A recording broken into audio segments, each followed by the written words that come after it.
Tons of stories and updates to get through today, my friends, so sit back, relax, as I break down what has happened over the past 24 hours. So if you guys like today's video, you know what that like button is, share your thoughts and opinions on the stories too, and without wasting any more time. So we start things off with this morning's updates surrounding Chukwuemeka, and sadly for Kant, he's set to miss the next 6 weeks out with injury, and that's around like 7 games. And I don't know why this happens to our club every single time, but whenever a young player starts to find a bit of form and confidence, there's always an injury that kills all the momentum. But again, it's only 6 weeks, it's not too bad. The club have confirmed that right now Carney is in recovery mode because he has already undertaken a surgery to his knee. So let's hope he comes back. And Carney seems to be in pretty good spirits, as he announced on Instagram that, you know, it's part of God's plans. He'll come back stronger. And that's the type of mentality that you need to have, because unfortunately, players will get injuries throughout their career. So it's more about how you build that mental resilience to prepare yourself for the future, right? So hopefully Carney comes back fitter, sharper and stronger, because this kid has been progressing really well. And you guys, before I move on, I have released a massive tactical breakdown behind Pochettino's first defeat against West Ham, and I discuss the impact in terms of what we lost when Carney left the field in the second half, so there is going to be a link above in the card somewhere. Let's get all the bad youth news out of the way first, because Lewis Hall now has signed for Newcastle. It's not an official signing, it's a loan signing with an obligation, of course, attached to that deal, and of course the obligation will become a permanent deal once certain clauses are activated as he plays games. I can't believe I'm saying this. I mean, who would have thought that Lewis Hall would get sold this early on? I mean, let's keep things real. We're receiving really good money for him, around like £35 million. And one of the reasons behind why we've allowed him to leave on loan first with an obligation to buy is based on the fact that both us and Newcastle have to worry about FFP, and we have to stay within those FFP guidelines. So basically we can account for, you know, the money we're going to generate from this obligation to buy and account for it as like future profit for this financial year. And it works out for both clubs actually, so we're both scratching each other's backs right here. But still though, you're looking at Newcastle. They have 2 former Youth Players of the Year in Livramento and Lewis Hall. And I'm going to say this, I always say this, but when I look at Livras, Halls, Mark Guy's, I think to myself, we could have saved like millions and millions, you know, if we just integrated these players into our first team, because look at the level they're playing at.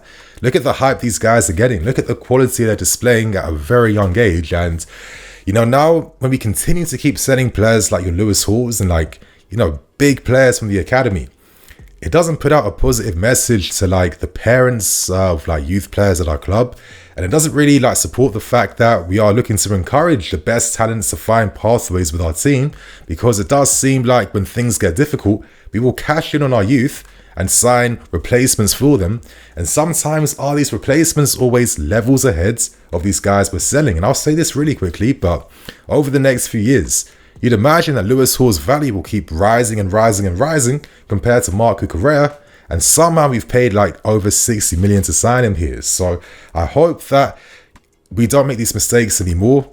I can accept and understand that of course we have to sell to keep within FFP.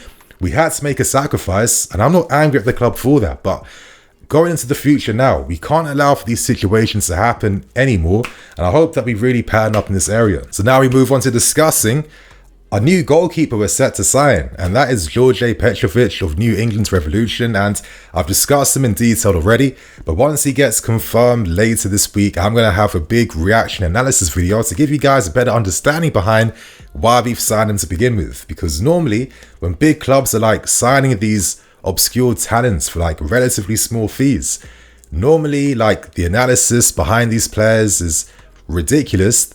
The numbers these players are putting up are really exciting, all the club scouts, and I always have a bit more like faith and confidence behind the smaller deals compared to the big ones for some funny reason. But to give you guys like a very brief lowdown behind Petrovic, I mean, the guy is the best goalkeeper in MLS. He has tons of hype, tons of like praise and accolades, things about his game that are really exciting.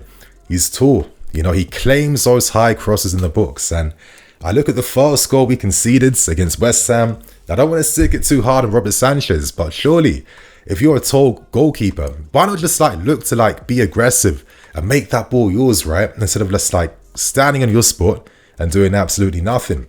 But Petrovic is one of those guys where he doesn't stand still for nothing. Like, he looks to take control of every situation inside his box, and I like that a lot. Obviously, his anticipation and intelligence is ridiculous. His shot stopping is renowned for his shot stopping because he makes very good use of his frame.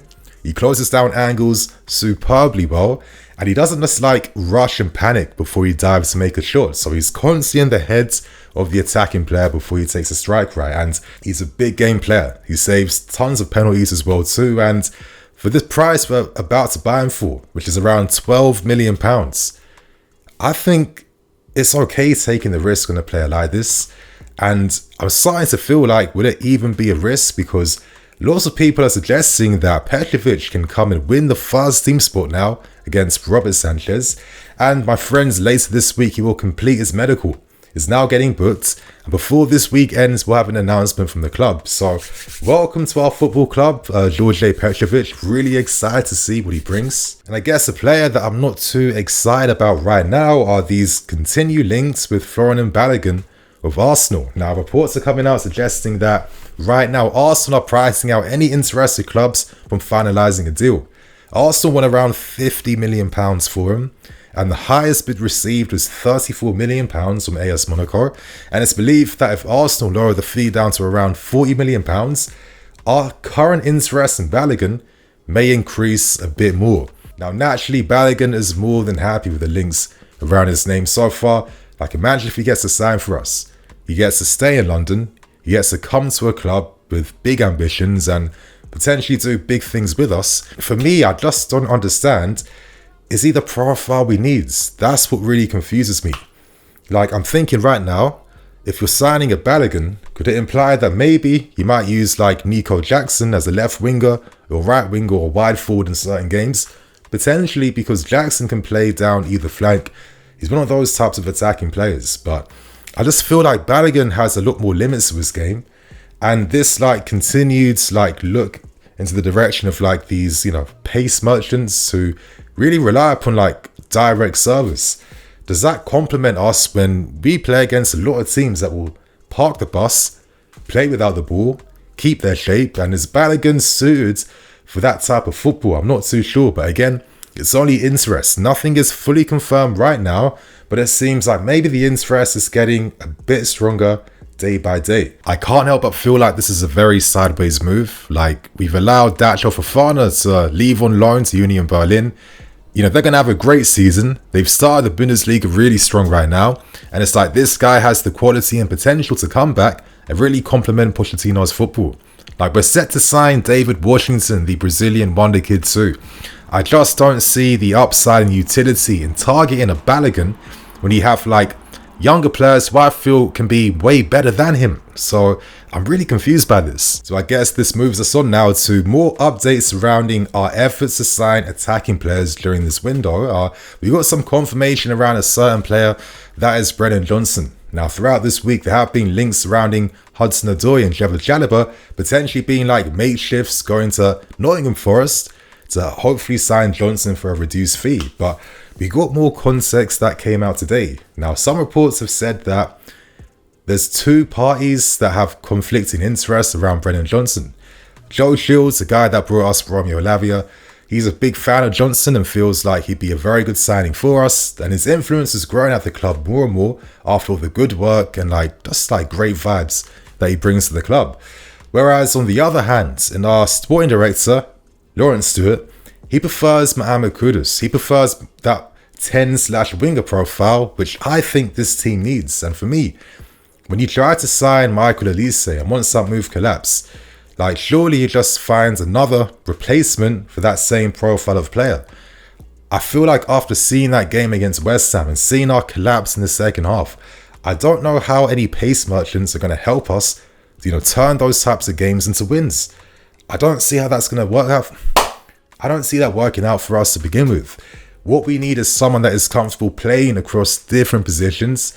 And with this type of football we saw in the first half in particular from Mauricio Pochettino, I think this profile works even more. and is even more desperately needed. So I'm hoping that Kudus, the reason why there's no real updates surrounding his move to West Ham right now is that him and his team are waiting for us now to make a bids. Because when I look at the market right now, how many big attacking options are there currently? I'm not too sure. I just feel like with the injuries now to Kans and many others and Nkunku, I think this team does need someone, because we've already prepared a lot of stuff in pre-season to get used to this type of football. But anyway, my friends, to end things, it does seem like our interest for Johnson is set to end, because there are no official bids placed right now. There are no official concrete negotiations at this point in time either. And as I've been saying previously, it's quite obvious that we are assessing all the attacking options available in the market right now before making a move on our final one. So the fact that we aren't getting tons of reports coming out right now does signify that we are looking to sign the right profile for the team. And, maybe we're set to sign someone on deadline day. Would that really surprise me? I like to think this team has enough quality in them to get past Luton Town on Friday. So my friends, tomorrow I'm going to release a video discussing 5 10/wingers I feel would be great buys before this window ends, so stay tuned for that. I know you guys like the other ones I made. And now let's end things by discussing the latest updates on Romelu Lukaku. Now, I can't believe I'm rolling my eyes at Lukaku. You guys know where I stand. I don't hate the guy. I had sympathy for him during his season with us under Thomas Tuchel, but as I've been saying, I'm not really understanding Lukaku's motives during this summer window. You've ruined your move now to Inter Milan. And right now, I don't see you moving to Juventus. I don't think the offer is available anymore to go to Al Hilal in Saudi Arabia. And I'm kind of worried about what's going to happen with Lukaku. Now, I really feel like the reason why we decided to cash in on Lewis Hall was because we hoped that we were going to sell Lukaku this window. It never materialized. And in my opinion, I feel that teams are waiting for us to get to the final days of the window to try and sign Lukaku for a fee that they want to buy him for, because I feel like we've lost our negotiation power for him. I mean, he's not part of the squad. He's training by himself. There isn't much interest there for him. And our original hopes of getting around £40 million to sell him, I don't see that happening whatsoever. And I do feel like another loan move is possibly on the horizon. Now, there were some reports coming out around Juventus, but when I read these reports, they really annoyed me, because it's literally a copy and paste from things that we already know. As we know, Vlahovic doesn't want to sign for us, but Italian reports keep quoting the fact that, Juventus will only sell Vlahovic if they get Lukaku and 40 million. I don't know if we need Vlahovic, but are these reports still existing? Because somewhere in the Chelsea hierarchy, someone is still putting pressure on us to sign Vlahovic. Could that be the case? Roma today are another Serie A club showing interest in Lukaku, but again, would Lukaku want to work with Mourinho again? I'm not too sure. They didn't necessarily have the best working relationship at Manchester United, and the reports don't even signify that Roma are looking to make a concrete move for Lukaku. It seems like it's an option they're keeping open in case anything happens. So I keep reading this thing all the time. Option being kept open, which tells me that clubs will come in during the final days of the window. And I guess as long as we get Lukaku off the books, that's the important thing. But I still feel like he'll still be part of this club, because I'm not expecting any permanent moves to come before the window closes. So my friends, that's all the latest updates that's dropped today. Share your thoughts and opinions. And don't forget to watch my massive tactical breakdown on our game versus West Ham. I'd love to get your thoughts and opinions behind that. So my friends, I am the EFC. This is Blue Lines TV. I'll catch you guys later with some more videos. Cool.